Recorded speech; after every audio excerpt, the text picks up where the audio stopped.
Tadi sih sempat nggak ngelihat Gus Yakut ya. Infonya sih katanya keluar hari Kamis malam. Oh gitu. Keluar hari Kamis malam. Iya. Pekan ini ya berarti. Ya? Keluar Kamis malam pekan ini. Keluar. Iya, sebelum hari Jumat ya kalau nggak salah.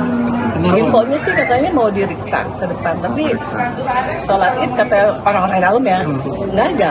Beliau nggak ada. Berarti sejak Kamis malam keluar itu sampai dengan sholat Id rekan-rekan di rutan tuh nggak pernah ngelihat. Nggak ada.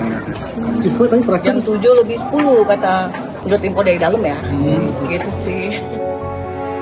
Mantan Menteri Agama Yakut Khalil Qumas dilaporkan tidak berada di tahanan KPK saat Hari Raya Idul Fitri, Sabtu 21 Maret 2026. Juru bicara KPK Budi Prasetyo membenarkan bahwa status penahanan Yakut telah dialihkan menjadi tahanan rumah sejak Kamis 19 Maret 2026 malam. KPK mengalihkan jenis penahanan mantan Menteri Agama Yakut Khalil Qumas dari Rumah Tahanan Negara Cabang KPK menjadi tahanan rumah setelah menelaah permohonan yang diajukan pihak keluarga pada 17 Maret lalu di tengah penyidikan kasus dugaan korupsi kuota haji tambahan tahun 2023-2024. Penyidik mengabulkan permohonan tersebut dengan dasar hukum pasal 108 ayat 1 dan Undang-Undang Nomor 20 Tahun 2025 tentang KUHP yang baru. Yakut yang ditetapkan sebagai tersangka sejak awal Januari lalu sebelumnya mendekam di rutan cabang Gedung Merah Putih KPK sejak 12 Maret 2026 setelah permohonan pra-peradilannya ditolak oleh Pengadilan Negeri Jakarta Selatan. Kasus yang menjerat Yakut berkaitan dengan dugaan penyalahgunaan kewenangan dalam pengelolaan 20.000 kuota haji tambahan.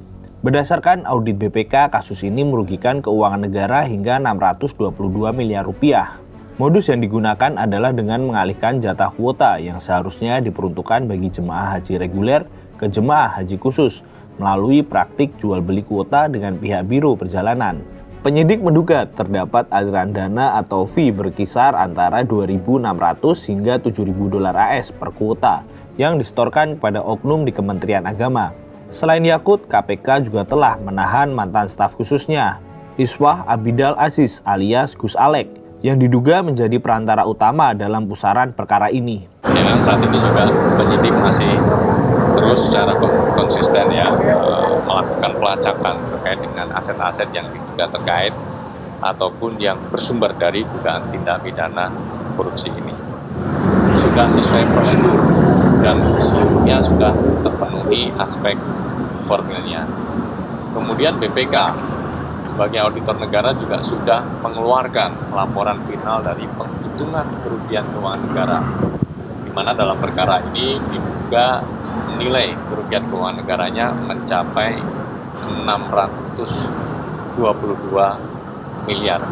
Angka yang sangat besar tentunya, dan kalau kita bicara korupsi di sektor penyelenggaraan haji ini, kita tidak hanya bicara soal kerugian keuangan negara, tapi juga efek sosial yang dirasakan oleh masyarakat, khususnya para calon jamaah haji. Adapun pengalihan status penahanan dari rutan menjadi tahanan rumah menurut Undang-Undang Nomor 20 Tahun 2025 tentang Kitab Undang-Undang Hukum Acara Pidana adalah kewenangan penyidik atau hakim atas permohonan tersangka atau keluarga yang didasarkan pada alasan objektif atau subjektif yang kuat. Syarat utamanya adalah pengalihan harus tertulis, disertai jaminan dan tidak bersifat permanen. Sementara status penahanan dialihkan jika tidak lagi memenuhi alasan material penahanan, seperti tidak berupaya melarikan diri, tidak merusak barang bukti, atau alasan kemanusiaan. Praktik korupsi kuota haji ini bukan hanya mencederai rasa keadilan bagi jemaah yang telah menabung puluhan tahun, tetapi juga mengacaukan sistem manajemen haji nasional.